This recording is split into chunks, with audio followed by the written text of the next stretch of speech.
What's good, y'all? Welcome into the TraKCouts podcast. This is a podcast where we talk about music and life with the people living it. I'm your host, Code Red. With me, as always, my co-host, Scorpio. What's good, bro? What's going on with it? We interview artists, producers, engineers, music people in general. We drop every other Wednesday. Make sure you tap in, follow along so you know when we drop. We got a good one for you today. Our guest today is one of KC's hottest upcoming producers. His collaborations in the past year include placements with V's, No Cap, and Hurricane Wisdom. You've heard him with all your favorite KC artists. If they're dope, they most likely got one with this man. Please welcome to the podcast, LA, the Brotherman. What's good, bro? I'm just chilling, bro. Happy to be here. Appreciate you pulling up for sure. Yes, sir. Ski.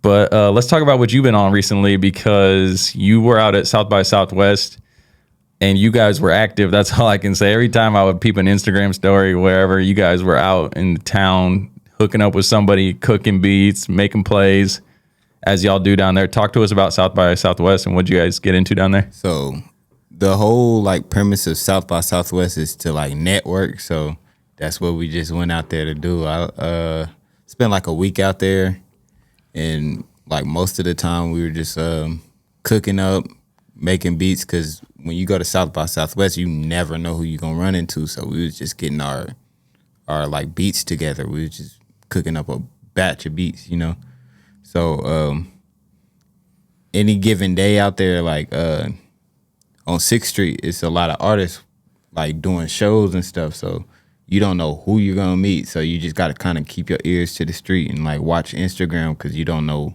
if your favorite artist might be walking down the street. So you guys are active so and so a block away. Let's hit it. Yeah, that's crazy. Yeah. So if say Drake had a show or something, he might be downtown, just walking around, because that's what people do out there. So, we got Drake beats ready. We had a speaker going around, walking around, and we were just playing our hottest beats, and just artists started coming towards us, and we were just networking that way. Yeah, and so one of the things I'm guessing happened exactly doing that was that viral clip of the freestyle. Yeah. With Big X. Well, Big X wasn't freestyling, but he was there. It was his artist, Young Hood. Yeah.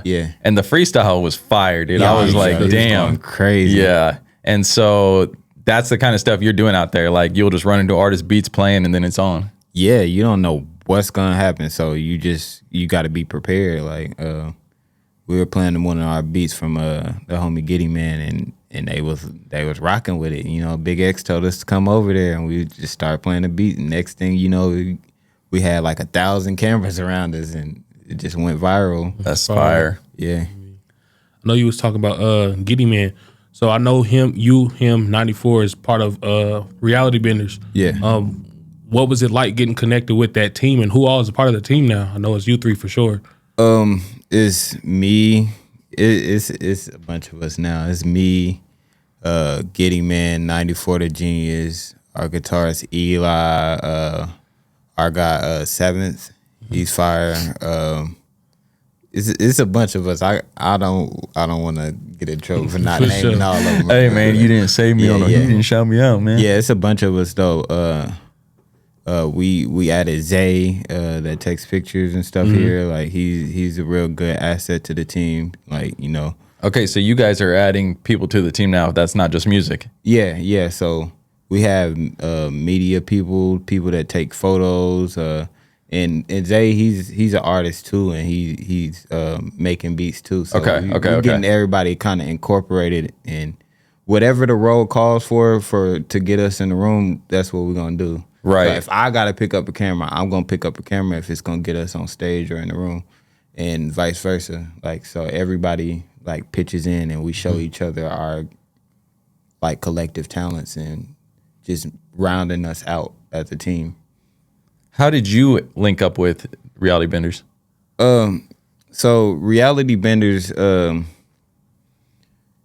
it's the new name of something that me and 94 tried before. And when you creating a team, you're gonna go through different people. You're gonna run into road stops. So I met 94 the Genius in 2021, I want to say. We met at a producer camp, and we just joined forces because we had like the same vision. It's hard, like when you're doing music, it's hard to keep a team of people like-minded that want to strive, because like with music, a lot of people fall off or they want to stop making music for a reason. They haven't made it yet, so they feel like they're not gonna make it. So this is something that's like taking time to come to fruition, really. So you guys have just been building this over like how long? Like how long have you guys been like locked in? Since 21. 21. And where was the producer camp that you guys met? It was in Atlanta. Okay, so you were both, because he's based in Austin. And so you guys met like each saying, well, let's go to Atlanta and see what kind of plays we can make out there. So we didn't know each other before we got to the camp. So Okay. 94, he was doing his thing online, like online beat battles and stuff. And I was just really taking my production seriously. Like when I met you, I met you in like 2020, and we started cooking up, and I just wanted to take it more seriously because I felt like I could go further with it. Yeah. So I started seeking out like producer camps or writing camps, whatever I could get into, and I found that particular camp, and then I met 94 the Genius at that one, and we just stayed locked in ever since. That's dope. You said that you kind of started taking it a little bit more serious in 2020. You said, was there anything before like making beats? Like were you writing, were you rapping, or like you said, you pick up a camera if you needed to? What was before that? In high school, I did like rap and stuff, and I was always interested in like the beat production side of it. I had picked up FL like a while ago, but I put it down. It's like, as a kid or a teenager, you just like unfocused when it comes to stuff. Sure. So like, you don't really know what you want to do. But when I just didn't want to rap as much anymore, I started just like making beats for my friends because it just interested me. So I just started making beats, and I picked it back up, and that's where I'm here today. You know what I'm saying? Yeah. This kind of segues to something I was going to talk about a little later, but let's just talk to it now. Me and you had chopped it up in the DMs earlier this week about the Hustlin' making a video that they had posted on the Tomorrow Network with, what's his name? You know what I'm talking about? When they were making Hustlin'. Yeah. And I was like, yo, dude, that's one of the beats that I first heard where I was like dissecting it almost, you know what I'm saying? And I was like, okay, like that's crazy. Like I hear this sound, I want to try to make beats, and like that's one of the first ones I was like dissecting and whatnot. I want to know what other beats like that you guys first heard where you were like actually interested in the beat and like what was happening. You know what I mean? Like dissecting it and stuff like that. What are some other songs that inspired you guys to get into producing? Ooh. For me, I know nothing but a G thing. Like I literally recreated the beat like in GarageBand. Like That's all right. Instrument by instrument. That's one for sure. I know. Yeah. For me, I was obsessed with Timbaland's production. So like anything he was doing, it's not anything particular, but like the Pony beat is crazy. Like, or just like that Ayo Technology beat is stupid. And anything that the Neptunes was doing, like Neptunes and Timbaland was my favorite like producers at the time. And then I got like on the Kanye, like the high pitch. That's why I sample a lot today, because of Kanye. Like, Yeah. so like anything on Graduation. Yeah. For sure. I felt that way too about anything on 2001. I was just like literally just like you said, I would go recreate it. You know what I'm saying?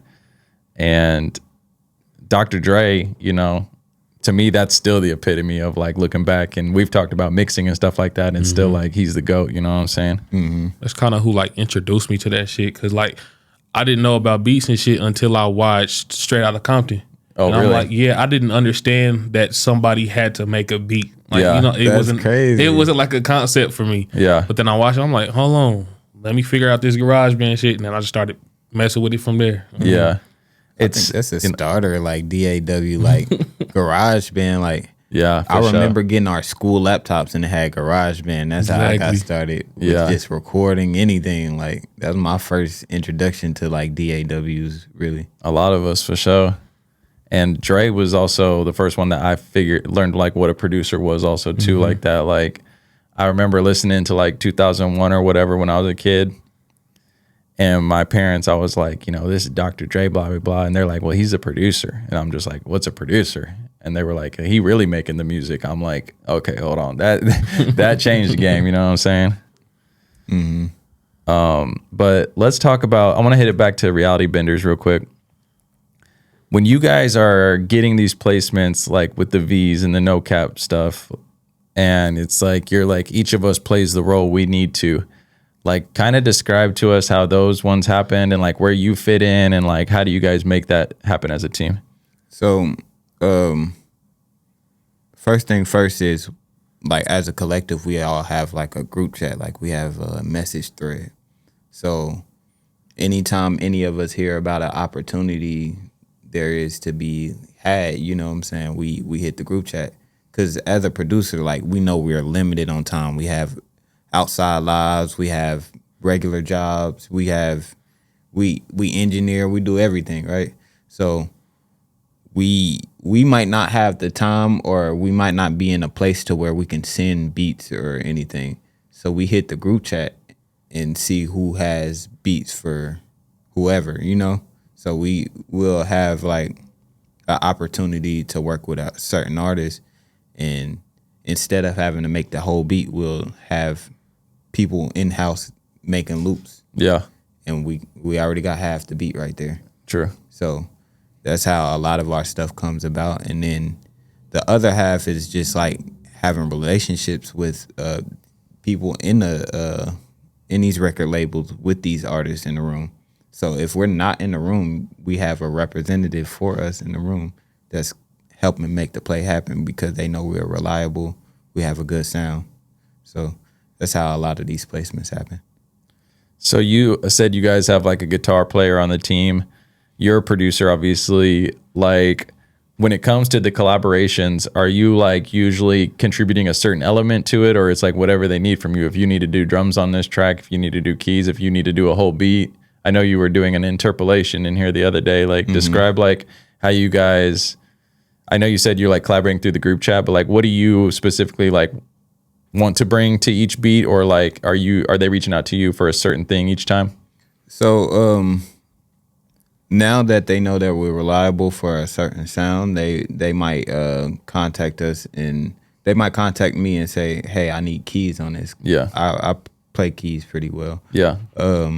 Or they might say they need this sample chopped in a certain way, or they need something interpolated. So when I'm presented with that task, I might even tap in with the other members that can do certain things better than me, and I have an ear to be able to put what a client is asking for together so we could get the job done. So yeah, so it's mostly like that when it comes to like what I present to. So when we cook up, I know it's like in person and we're just like throwing basically the computer back and forth. When you're cooking up with like people in different places over online, etc., like what are the pros and cons of like collaborating like that? I don't really see that many cons. Like we do have programs now like Discord, and it's easy to pass things back and forth, like to where like we're on together at the same time, and we can tell each other exactly what we need. Because sometimes when someone asks for a beat and you send it and they be like, oh, this is not exactly what I was looking for, you can't really say that if you're on Discord with them and that you giving them exactly what they want in real time, and they're listening to it as you do it. So that's like one of the pros. The main pro is that like a lot of the reality benders, we're in different cities. So it's like me and Giddy Man and Zay is here. 94, he is in Texas. Like we have someone in LA, Miami. We have a guy in Guam right now. Like That's it's fire. crazy. So it's just like International with it. it's a lot of pros. There's more pros than cons when it comes to collaborating like online. So what is some of your personal goals for 2025 and for the Reality Benders? Anything that you can speak on as to what you guys are trying for this year? We're working on a few albums right now. It's just like the typical I don't know, the producer dreams, I guess. Yeah. We want to work with the biggest artists. That's like one of my goals. I want to work with like the likes of Drake and just Kendrick Lamar, and I definitely want a Grammy. Oh God. I definitely want a Grammy award or a BET award or something, you know. So that's my main goals right now. I don't like to put too many goals in front of myself. Right. But I just like to step up the ladder like one by one. So yeah, I'm shooting big though. Don't get me wrong. When can we expect the the Brotherman tape? We need that.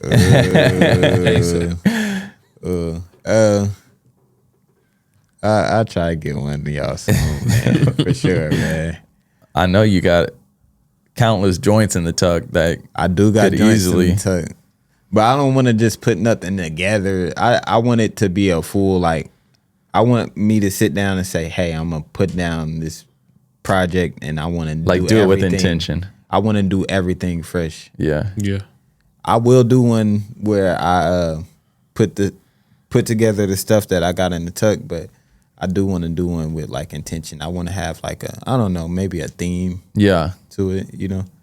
So my last tape was like very intentionally made, but the two tapes before that were like kind of just compilations of what we had going on at the time. And I will say like the intentionally made is like so much, I feel like the art is so much more deeper. You know what I'm saying? Scorp, you can speak on it too, because you've been really active this year in making your own music. So like, would you say that like it's cooking with intention versus like a compilation? And what's the difference there? Yeah, I like cooking with intention a lot more just because everything sounds more cohesive. Like you and Zeke was talking the other day. I was like, Scorp be ready to drop a project. Dane scrapped the whole thing because it's like I'll be making so much music with different people that, like you said, I have stuff in the tuck. And I could easily just put it together and be like, okay, this is a project. But it's not as cohesive as I would like it to be. So when I'm more intentional, I can make the little connections between these things sonically and the message wise. So I got a question. As a consumer, do you prefer like the mixtape style that people are doing now? Because a lot of people are putting out mixtapes instead of like albums. Like Doechie's like album was a mixtape. Yeah. Or do you like the cohesive like concept albums that we're used to getting from like Kendrick Lamar's and stuff like that? I kind of like a happy medium between it. Like I want there to be like an overall arching theme to your art. You know what I mean? Like the way you present it, like say something like Tyler or whatever, how it's like a whole presentation, right? Or how Doechii has been too, like with her, which you just said was a mixtape.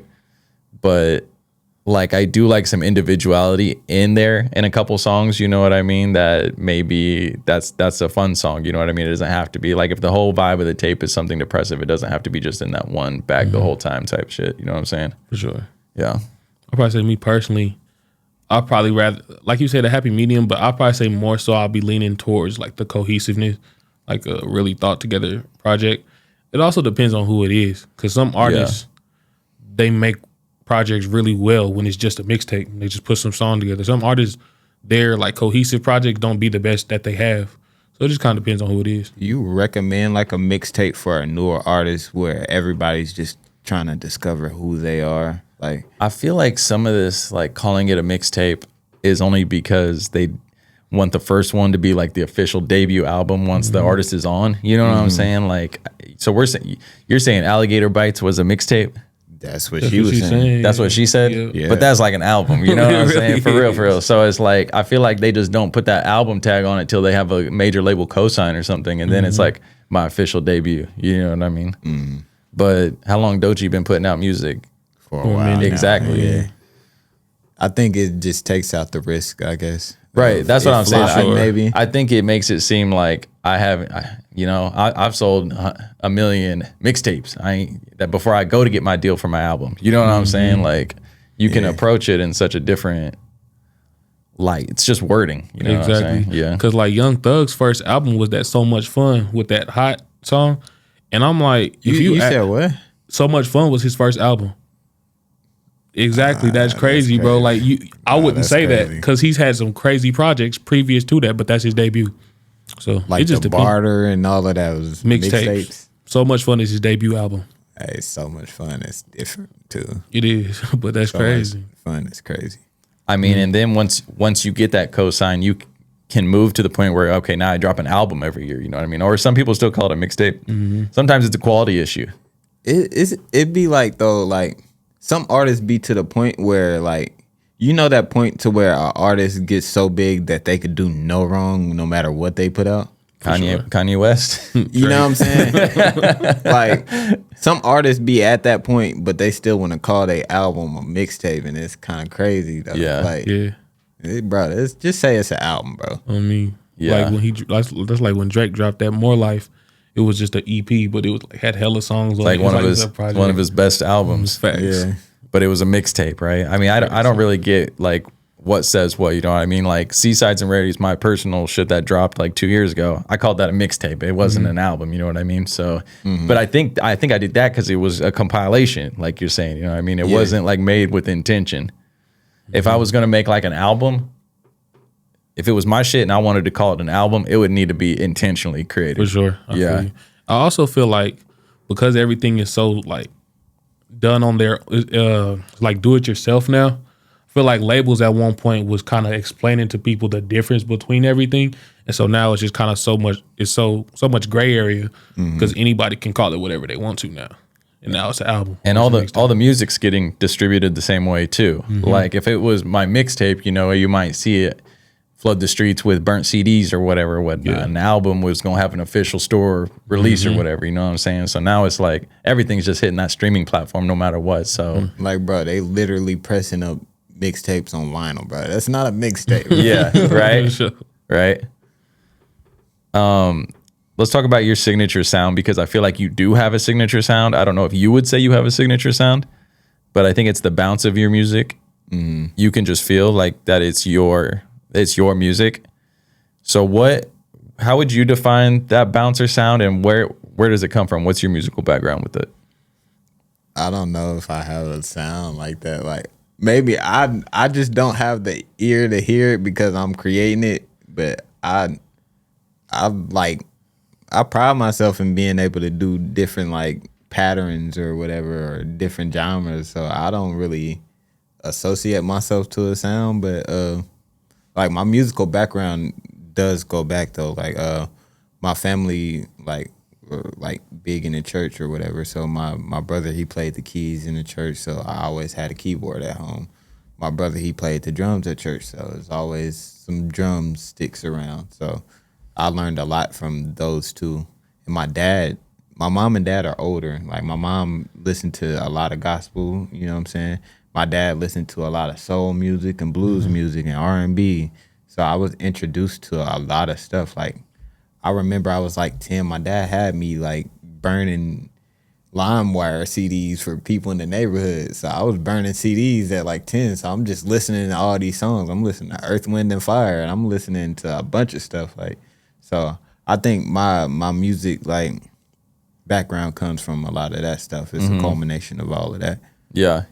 And I can definitely hear that inspo and like a lot of your like chord progressions and your like music part of your beats, you know what I mean? But you still have the modern edge with like the drums and stuff like that. But that to me, the drums and stuff is what I'm talking about is like, I feel like your sound, I feel like when I feel the bounce, I just know like, yeah, that LA made this, you know what I mean? It's always got like that knock, like you just sitting outside vibing with the trunk open, everybody just chilling. It's always got that that boom, cat, every single beat. It's like the energy is there every time. Yeah. So when you are cooking beats, are you like intentionally seeking out a bounce that you are hearing, or you're just like cooking and it's just flowing? Oh, bro, like people that cook up with me, I don't know. I'm sure you can, either one of y'all could tell, like, if I don't like the bounce of it, I will switch the whole drum pattern. Yeah. Like, sure. I might like the melody or whatever. I might just switch the whole melody. It might keep the drum pattern. So I don't know, whatever just like feels right in the moment, or when I could hear an artist on it, that's when I like vibe with it too, you know? Yeah. And so you cook up in FL. So how much do you feel like FL helps sculpt your sound? Well, you say you don't have a sound, but like how much? Yeah, FL definitely contributes to, I feel like, a sound. Yeah. FL does definitely have like its own like sound. For like, sure. Like you said, like we can cook up the same beat on like Ableton or any other DAW or something, and it just like, I don't know if it's the sound settings on FL, but it would just hit different. Yeah. It hits different on FL. Yeah. So And I feel like usually when you deliver a beat, it has that FL drive in it too. And I feel like that contributes to the energy that you're talking about, that the beat always just has the knock to it and the bounce. And I feel like that's an FL thing too. But I could be wrong because I'm sure there's plenty of sometimes bouncy beats y'all and be other having DAWs. to tell me, y'all be texting me back like, yo, turn this down or something. Be a little too turnt. But I think the bounce of like some of my beats does, FL does contribute to it because of like the pattern mode and stuff that they got. So it's like easier to like create a quick pattern. Yeah. And I might just do that, you know? Mm-hmm. So it does, like the workflow of the DAW definitely probably contributes to the bounce of things, you know? Yeah. So you guys think FL sounds better? Then no, Whatever. Nah, I wouldn't say that. I've heard some crazy stuff just cooked up on everything. Like I've heard some beats cooked up on Reason that's crazy, and Right. I hear a lot of crazy stuff on Ableton. Like Yeah, I wouldn't say it's better. It just depends on what you're looking for, because we can sit here and talk like even outside of just like hip hop and trap rap.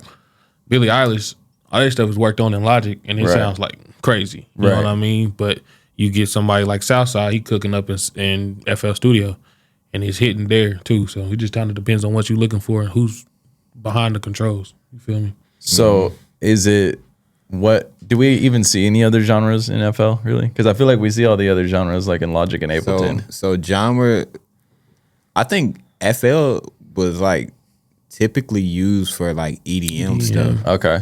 So it's a lot of like, you can do automation super quick in FL. So I think it was like really big in EDM space. So I know a lot of like EDM producers use that. Okay. But like, I feel like I hear EDM guys using Ableton and shit though. I don't know. but I just think like with the wave of like YouTube videos and tutorials, like you can really achieve what you want with whatever like DAW you're most comfortable with now. Like Yeah. they're so advanced now. Like back in the day, maybe something was easier to do in Pro Tools or easier to do in FL. Like, but now they're all really good now. Yeah. Yeah. What was that? I was just gonna say something about FL. Oh, I was gonna say, well, we're chasing the sound of FL in Pro Tools. You know what I feel mean? you. Like, I feel like we're trying to get back what we lose when we transfer it over. Especially like when now they got plugins. Orange Clip is literally Right. trying to copy the sound. And I of be FL smash- I be Studio. smashing each that other, thing. really though. Like, I think they're all chasing each other. Yeah. Literally. Like, FL is introducing crossfading and stuff, which was like one of the key features in Pro Tools. You Right. know what I'm saying? And Pro Tools is putting out stuff that's typically used in FL. Like I'm sure in maybe the near future, Pro Tools will do like some stem separation type of thing. Facts. Yeah. If it's not already on the way. Well, Pro Tools is like so far superior to me in terms of recording and mixing, but like so far behind in like the elastic audio compared to like FL and Logic. You know what I'm saying? 100%. Yeah. It's just so easy to just manipulate audio in other DAWs rather than Pro Tools. Like Pro Tools, that's for you to work with what you already got. Like Facts. once you're like solidified, okay, this is what it is. Now you can work in Pro Tools a little bit easier. I don't Facts. recommend making beats in Pro Tools, but I know some people that Some people has do, made bro, beats yeah. in For Pro sure. Tools, like, and it comes out crazy. I'm only making beats in Pro Tools if I'm on like some copy paste type stuff, like loops, basically. I feel You know you. what I'm saying? Because, like I said, the elastic audio and a pitch shift and all that stuff is just not as good in there. I feel you. I've made one beat in Pro. The beat for Survival Mode. Yeah. Only beat I've ever produced in Pro Tools. Was that loops too? Some of it was loops. Majority of that beat is just my vocals anyway. So The real question is, why did you do that? why? Just this is why. Why I did that is because we were sitting at TC in the living room. TC had beat block, idea block. He couldn't come up with nothing. I just started going ooh ooh ooh ooh, and then just started building around it because it was fire. Yeah. That's it. So you guys were recording as you were, building the beat. Mm-hmm. Yeah. We scrapped whatever beat we was finna record on and just started doing vocals. You think you only did that because like one of the main parts of the beat is like vocals, and you're just used to recording vocals in like Pro Tools? Possibly. So you guys didn't have anything loaded up. That was the first thing you did was just a hoo hoo. Yep. Oh yeah, so that I could see why you Yeah. probably did that in Pro Tools. Yeah. When somebody asked me though, they're like, we're recording something, like, hey, can you go in here and add this on the beat and add that? I'm like, let's finish this little thing we're doing. I'm gonna go open Logic. Bounce it. Yeah, like I'm not even getting into it in Pro Tools. But I'm not saying like I'm up to date on what everything Pro Tools can do. For sure. I guess I need to get more into that bag too, because people are producing giant productions in Pro Tools as well. Oh, they doing whole movie film Facts. scores in Pro Tools. Facts. Question for both of y'all. Y'all have to get rid of one. Y'all getting rid of reverb. Y'all getting rid of the ability to change the tempo of something. Or getting rid of 808s.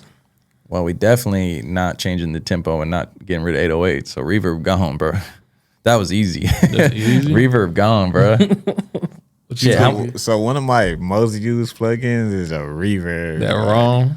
Like, yes, bro. Reverb can take a guitar melody, it can take a vocal and just take it up to the next level, bro. Like, I don't know.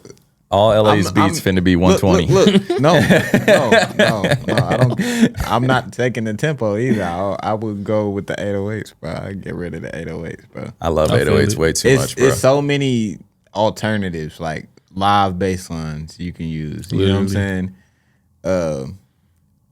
Bring kicks back, bro. I'm a kick plus 808 type of guy. Bring kicks back. Like it don't. Every beat does not need an 808. Every sure. beat that we love, all the songs that we love prior to the 808 machine coming out, like didn't need no 808. So It was knocking.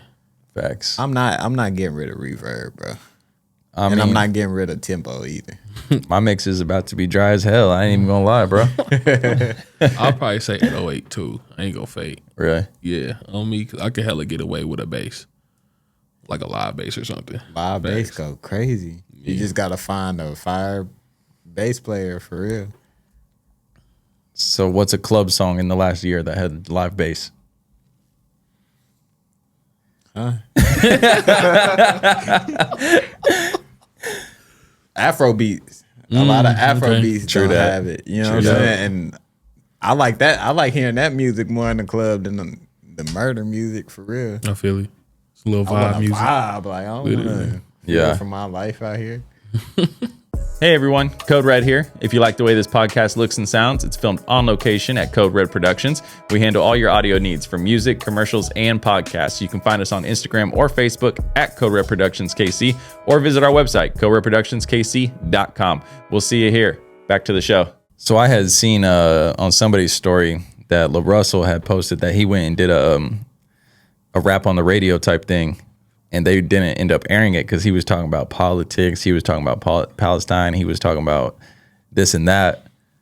But he went on his little Twitter talking about they had somebody else on there the next week talking about killing and selling drugs. So, like, we used to have groups like Public Enemy, you know, groups like whatever, Rage Against the Machine, groups like Who's singing? Hey, 2 Live Crew that were pushing the limits of free speech. You know what I'm saying? Like, where is like the political rap at, and like, why are we so okay with the killing and the drug music, but not a political rap? I think a lot of people want to hear it. They just want to hear it from a certain person or like people. Like Kendrick is so political, Right. you know what I'm saying? We don't necessarily want to hear Drake rapping about no political stuff. sure. Like, So it's about the messenger. I think it's about the messenger, bro. Like, you got people like No Name, you got people like Rhapsody that's like rapping positively. And then you got Sexy Reds. You know? Yeah. So it's just certain people that you might not want to hear that message from, but I think people still do want to hear the message. I'm not to say that La Russell ain't the person to do it. I think it was probably just a platform. Right. For sure. So that's my take on it. Yeah.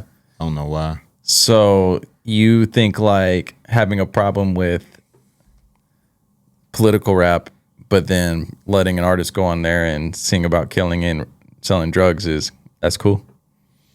No. Like I'm like, is it cool or is it not cool to be editing out certain shit, but then putting else forward this other like low vibration? No, it's for sure not cool. Right. It's like, I don't know. I feel like certain topics, not that it's the right thing.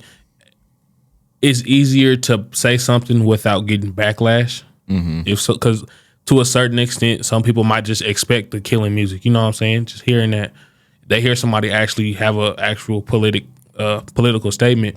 Now it's a whole bigger thing than just some Call of Duty rap. You feel me? Right.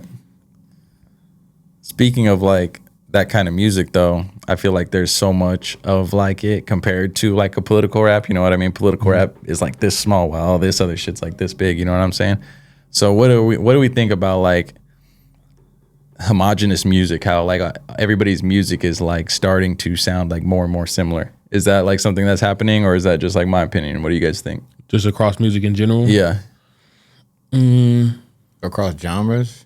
Not necessarily within genres, but like I think Scorp, we had talked about this a little bit. Like everybody's watching the same YouTube tutorials. We had talked about it. We said, oh, you know, you can watch YouTube tutorials. Well, everybody's watching the same ones. For sure. Everybody is like listening to the same music and trying to create the same like beats. Like, Yeah. where is like some originality, and like where are we searching for that, or are we cool with where music's at right now? I think the pure's still searching for it. You know what I'm saying? Yeah. Like people that don't want to be put in a box is searching for it. Like some people don't care like that people aren't onto their sound right now. You know what I'm saying? Because that could be the next wave. Yeah. I feel. Oh my bad. Y'all go ahead. I feel like the people that, not knocking anybody, but the people that actually have a love for the music itself are still making like that actual unique music. You feel me? But those people that just really just in it for the music industry and the entertainment aspect, they probably are just trying to make everything sound the same as whatever is being pushed the most, because they trying to get on just like the next person. You feel me? Yeah. And so when Royal Chief was here on our last podcast, afterwards we were all chopping it up, and he had mentioned how he doesn't think there will be another like Kendrick or Drake, like a superstar rapper, because not only of the like homogenous aspect to it where everybody's sounding similar, but also like there's so much music now being released at such a fast pace that can somebody even catch traction and be like the one like that in hip hop specifically? I think like Doechii definitely has a different sound. I don't know how, I can't speak to how big she might get or how, you know what I'm saying? But I think she definitely has a different sound, and she just won a Grammy like for her first mixtape. You know Right, what I'm yeah. saying? Yeah. So I can't say that there won't be a bigger artist, and you know what I'm saying? That's coming from an artist that I like, you know what I'm saying? Like sure. Royal Chief, I feel like he gets in a certain position and he'll definitely push that. So I guess the question then becomes, do you see Doechii getting as big as Kendrick and Drake? With that TDE push, I don't see why she couldn't. I don't, as big as Drake and them, I don't think so. Not as big. I don't know. I feel like Drake is like Yeah, a generational. one of a kind. Like, yeah, like I don't think anybody's gonna be up to Drake level. K-Dot maybe. I feel like K-Dot's not as up there. Okay, so you say K-Dot's not as up there? Yeah, I feel like, because with Drake, I feel like K-Dot, he's up there as far as rap, hip hop. Drake is like music in general. He's Yeah. up there on a certain pedestal. You feel me? So if Drake is like the top and Kendrick's like the top, who was the top before them? Before Drake and Kendrick? Yeah, who was like at their stature that they're at? Was there somebody before them that was Kanye, heading that torch? Lil Wayne. Okay, so are we saying Doechii is the next wave? She might be. Possible. But like, I haven't seen that in a while. Like I believe like I do believe there were artists set to be in that position. I do believe like XXXTentacion, he was on his way to becoming that. He had a huge fan base. Juice WRLD had a huge fan base. Yeah. Like Pop Smoke had a huge fan sure. base. So yeah, it's just like, I don't know. It kind of took the wind out of the sails when those guys like passed away. But I can, when we get over the TikTok wave of like just 1 second music, then I think we can get that next wave of artists that we can actually put in the top 3, because the artists that we got in the top 3 have been there for so long. Like, are we gonna get over a TikTok wave of 1 second music, or that's the new norm? I think everything has its wave and its time. Yeah. I feel like we just got to get people to listen to the words again. I mean, I don't see a way in which it goes any other way, but we keep digging closer to what we're going, like shorter and shorter and I think quicker it's up and to quicker. us, bro. Producer albums, bro. Yeah, Low key. Yeah. I think it's up to us, bro. Straight producer albums. yeah, Like, we see Metro like have a huge platform as a producer. Like, we see Mustard having his biggest year ever. Like, you know what I'm saying? yeah, We see what The Alchemist is doing, you know? yeah. So I think it's just our turn. I think it's up to us. Producers are the wave of music now, Put it Yeah. in the producer's hands. and Change it. I definitely wouldn't say like Alchemist is nowhere near a TikTok 1 second song. You know what I Oh, mean? no, Yeah. no, Yeah. definitely not. So I don't know. I just wanted to get your guys' thoughts on What like do you- where music's going. Where are you at with it, like, in particular? Like I said, I don't think it's gonna change back. I think like the attention spans are too short, and it's only gonna get worse. These kids are growing up on cell phones now. It's not gonna get better. It's gonna Facts. get worse. Like we've already seen. Think of this trend. We used to see 3 verses, then we seen 2. We got 2 minutes. Now we've seen 1. No, now we have 1 minute and 20 songs, bro. My last 2 placements, the songs was like the Hurricane Wisdom one and Yeah. the Highway one. Like 2 minutes long. Both of them was like 2 minutes long. I would say 95% of the songs we do now are 2 and change. Push 2:30 would be long. 2:30. 2:30 would be on the long side. That's how long I like to make my beats, like 2:30. Well, to me, bro, it's because these artists need to start listening to these producers, bro. There's such a disconnect between the producers and the artists now, where the producer makes the beat. I see this all the time in the studio. The engineer is the one that produces the song, Yeah. and the producer who made the beat just sit back in the back and like chill. They got headphones on. They working on something else. You know I'll what be I'm saying? guilty Like, of that shit for sure. but like, I feel like they have artists have a formula now, which is hook versus hook, and it's 1 minute and 20 seconds, and you got to stretch it to 2 minutes with a beat fade out. You know what I'm saying? I mean, I do think there used to be a time where artists did like listen to the producer more, and like nowadays, like the artists that are on, they're getting a beat from a producer they've never met. Yeah, You know what I'm saying? yeah, Or they're just like, the producer is so new to the artist or whatever, you just not trying to get kicked out of the room by suggesting something on your beat. Like, Right. you know what I'm saying? It shouldn't be that way, but Yeah. I think that's how it is now. I definitely feel that. Like, I feel like people are just want to be a part of it so bad that they will just do anything, and then it's like, you know, I'll just throw you the beat and I'll shut up. You know what I mean? So, but the engineers are the one doing the producing most of the time, in my opinion, based on my experience too. You know what I mean? Some producers be so hungry too, to where like, as long as the person buying the beat, I'll let them put whatever BS that they want to put on there. Like, Yeah. they paid for the beat, like.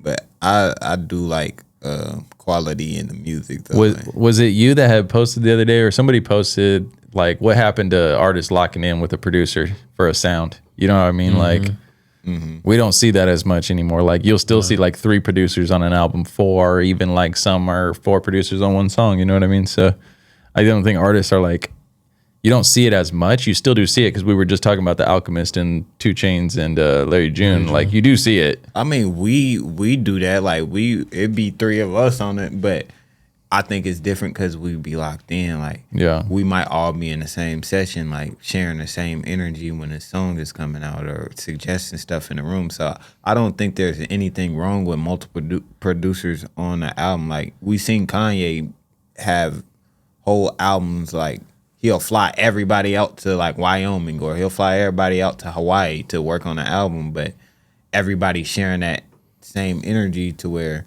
it's still coming out cohesive instead of different sounds. Yeah. Really, you know? Yeah. So I don't think there's nothing wrong with a bunch of producers on the same album. Like, that's how we work. I'm in a whole collective full of producers. So, but the disconnect comes when they're drawing from different people that they've just never met before. Yeah. Right. Yeah. And I feel like it's even so, like, you guys can probably both attest to this. If you have an artist hit you up and it's like, they'll be like, yo, I'm looking for beats. And I'll be like, oh, yeah, for sure. Like, what type of vibe we on? That's all I ask. You know what I mean? I'm not like, what artist type beats do you want? But then they hit me back with the artist type beat. You know what I mean? Exactly. I need this artist type beats. And Like- it's like, I think, yeah, go ahead. I was running into that same thing too. Like I just recently just like stopped kind of like doing custom beats because like it was a lot of that. Like somebody hit me up for a beat and they send me type beats that's on YouTube. I'm like, why you rap on that beat? Like, Yeah. what am I redoing that sound for if it's already a beat there? You feel me? Yeah. That's kind of what I feel on that. It's up to us too to like put out more content on what we create to where the artist is coming to us for our sound. You know what I'm Right. saying? Instead of them coming to us for somebody else's sound. Yeah. I think that's just where it's just reverse time. Like, a lot of people don't go to the producer for their sound anymore. Like, to where if they're in a room with Pharrell's gonna play some beats like, I need you to get on this. I know we do that because we have certain artists that we hear Yeah. people on, but a lot of people aren't doing that now. They're just playing beats and picking one. Yeah, the other day I had this artist. I'm not gonna name any names, but they kept wanting me to send them beats over like the last 2 months. They're working on a project, and I had kept sending them this one beat, and every time they would tell me like, I don't feel it, and I love the beat, and I heard them on it, and I just ended up telling them like, yo, if we're gonna be locked in for real, we ain't just gonna pass on shit that I think's gonna work too. You know what I mean? Like, it can't just be 100% artist decisions. You feel me? Sure. But I feel like, kind of like you said, everybody wants to be in it so bad that it's just like the artist is the only, whatever the artist wants. Like, they're the big dog. Right. Yeah. And I understand like an artist like not feeling a beat, but as an artist, you should be putting up like shots. You feel me? Like, Yeah. try it. Like, most of the artists like don't like their number one hit song, the song that they Yeah. got on with. They be like, I hated that song, but I let the producer tell me what I needed to do. The biggest artists take advice from their producers. Name a time where Snoop Dogg wasn't produced by an artist. I mean, produced by a producer. Yeah. Like, where would he be if he didn't take the advice of Dr. Dre? Yeah. You know what I'm saying? Yeah. Like, I just don't. Where would Justin Timberlake be if he didn't take the advice of like Timbaland and Pharrell and Right. the Neptunes? So, Right. For sure. So I think artists should like consider what the producer is saying more. Yeah. Let's talk about some new music that came out this week and is coming out. Let me get you guys see how excited we are for a couple of these new key Glockavelli. I've heard a couple songs off of it. I don't know about you guys. I heard a couple. E sent me a couple. I was kind of fucking with it. Yeah, it sound cool. Yeah. I like that. I like that Memphis bounce. So, Yeah, so you do know what I. I'm saying? I really- Key Glock always get at, you know. Yeah. I feel like the Memphis bounce is like one of my favorites. You know what I mean? Like, when we talk about the sounds of cities, Memphis really, and maybe it's just because it's right across Missouri, but it's like, I don't know. I've always gravitated towards that one. I don't think it ever gets old, really. Yeah. How do y'all differentiate the Memphis sound from the Houston sound? Because I feel like that is kind of like really similar, especially like with the pitch down vocals and shit. It is really similar. You're talking about like the chopped and screwed Houston sound. Kind of, sort of. Yeah, I feel like it's more like vocal chops in the Memphis compared to the Houston. Is like they'll just screw the whole song or whatever. You know what I mean? They'll slow it down. Like The drum bounce can be similar. I feel like the kick and snare are like a lot more active in a Memphis beat than on a Houston beat. I feel like there's more space. It's more laid back. For sure. they're real snappy. The drums are real snappy on like the Memphis beats. Like, Yeah. and they have. You're liable not to hear an 808 in a Memphis beat. Like it might just be that kick and that snare going crazy. I feel like the root of it too, like the Memphis bounce and the Memphis hip hop music is all rooted in like scary and horror as well. Mm-hmm. Like they like started that kind of scene as well. Mm-hmm. And the Houston shit is like more player. You know what I'm saying? Yeah. Like overall. Now you're gonna get like player vibes and aggressive vibes in Houston and whatnot crossover. But like I feel like that's the root of it too. The Memphis beats always have like some kind of dark element to it. You know what I'm saying? Mm-hmm. And a lot of times that'd be like that vocal chop in the background type shit. You know what I'm saying? Some deep, yeah. Does KC have a bounce though? I mean, I think we always talk about that all the time. KC, go ahead. I think KC. We're in the middle of the map, so I think we get to like sounds kind of like not last, but it's gotten better because of the internet. But yeah, I think we kind of follow certain sounds that's popular. Yeah, like I remember like the KC to the Bay type of sound. Yeah, and it's been that way for a long time. And then when the Detroit artists started to emerge, you started hearing a lot of Detroit beats. Like how many times has an artist came in and asked for like a V's type beat or a like Rio the Young OG type beat? Like I swear for like a year straight, like 2 years ago, it was nothing but Detroit beats is all anybody wanted to rap on. Y&J type beat. Yeah. Type beat. V's type beat. So I don't know where. Well, I know better. As a producer here, I know better than to say like that is KC sound because I'm around like more eclectic like people. Yeah. Like Scorp's not rapping on like a typical like KC type of beat. Like yeah. Or like TC or Shay. Like we rapping on what's hot and what we feel at the time. Like, you know what I mean? We're making beats custom in the session. So I can't say that that's KC sound because I hear a lot of KC rappers. I'm around a lot of KC rappers. And I don't think the new wave of KC rappers is the same as the old. Like they're not rapping to the same kind of beats, you know? 100%. But like Memphis beats, although they're different, like they still have the same elements in them. Right. Like you can still tell it's all sounds like Memphis, right? A Glorilla beat still has the same like kind of swag as a 3-6 Mafia beat from 20 years ago. Do y'all think as like do you think KC is still struggling to find its own like personal sound to where people outside of us can identify like, oh, that's KC sound? See, you know, when you were saying like Detroit or the Bay, I feel like we gravitate the KC sound more towards the Bay. Mm-hmm. But because of what I just said, that like the newer KC artists aren't rapping on shit like that as much, there are still people rapping on shit like that. Like all the OG KC rappers are still out here dropping. They didn't like disappear. Mm-hmm.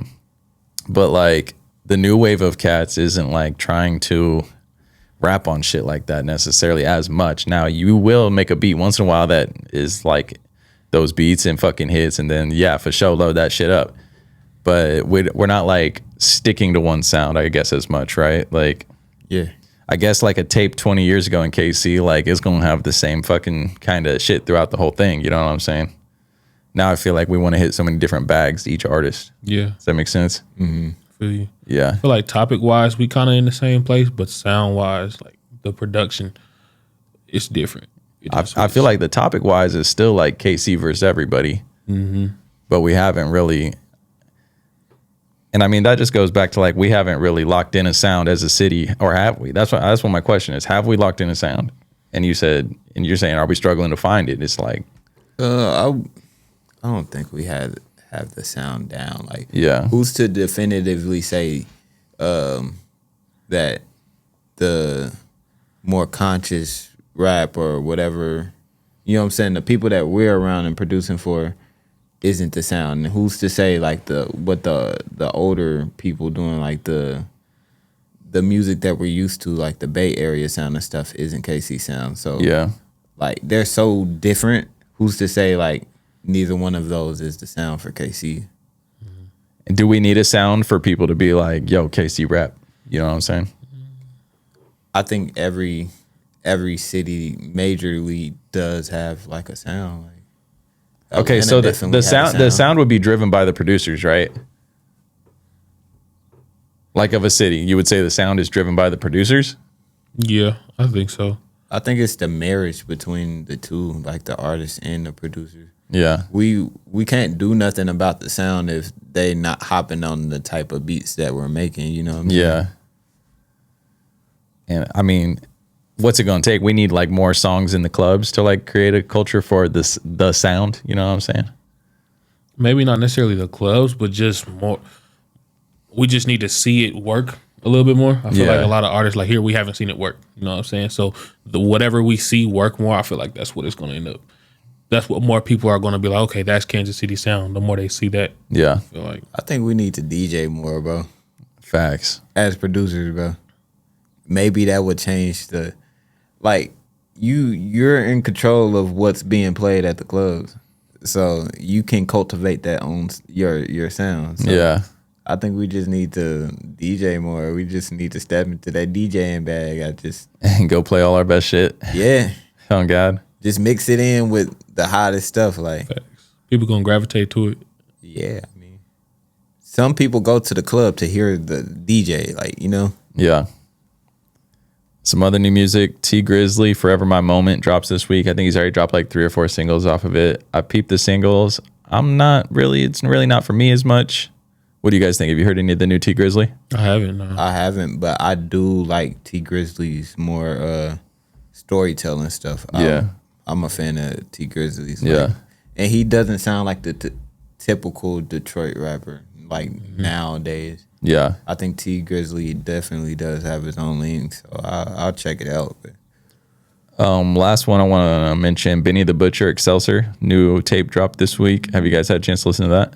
No, I haven't tapped in with that. I tapped in. Benny's bringing bars as always. Really cool beats, Harry Fraud type beats, Derringer type beats. So cool stuff there. I like that New York sound. Yeah. For sure.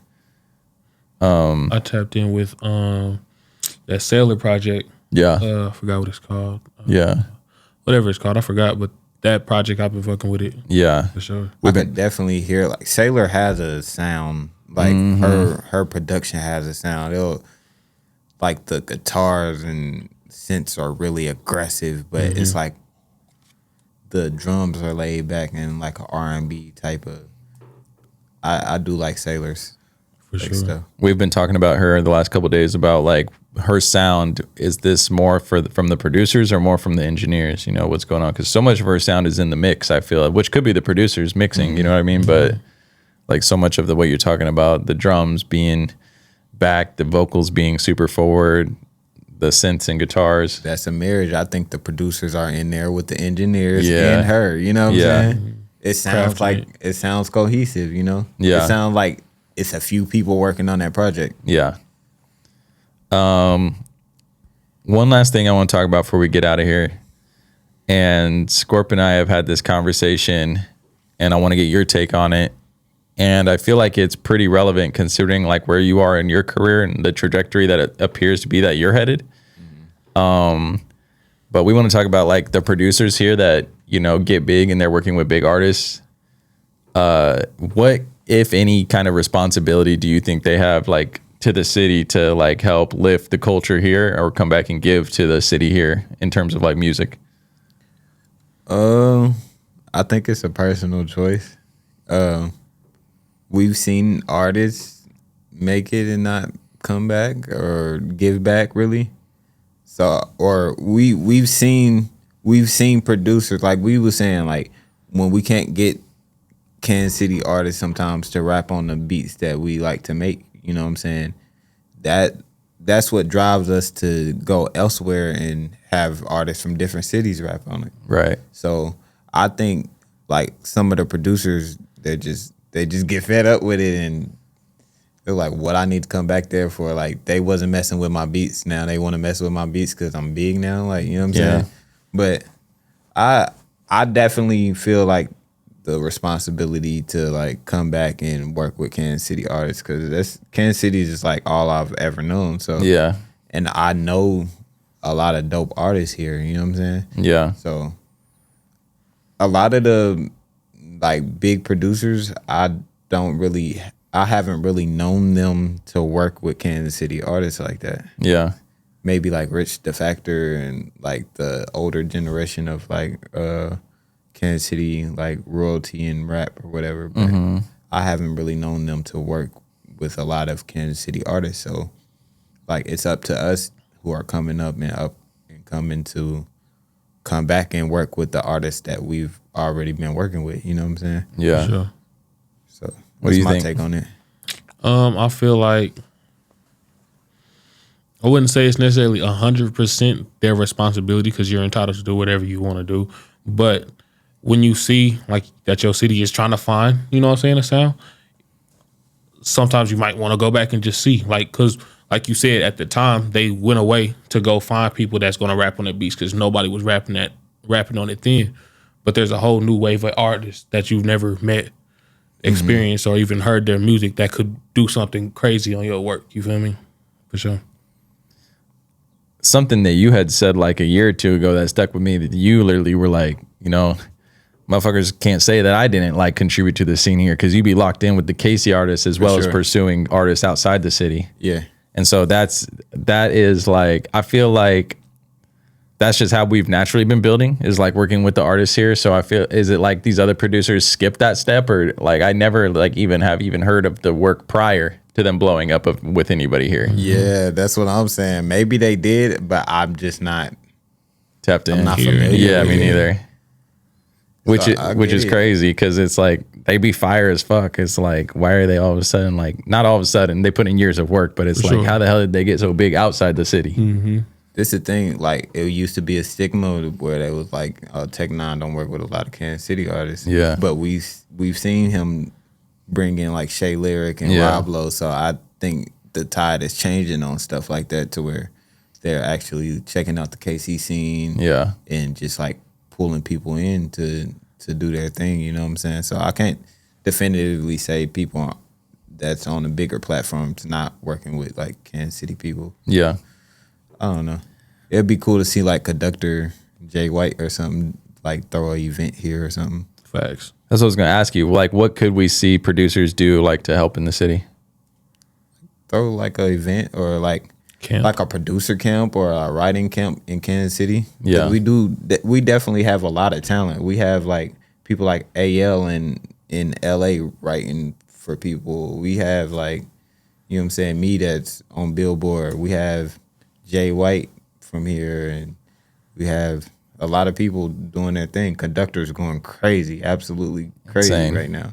He just either did just drop another project or announced he was dropping with Rome Streets. Mm-hmm. That's going to be crazy. Rome Streets is hard as fuck. It'd be hard to hear some Kansas City artists. We have some hitters, you know what I'm saying? Yeah. I could hear on their type of beats. Like, yeah.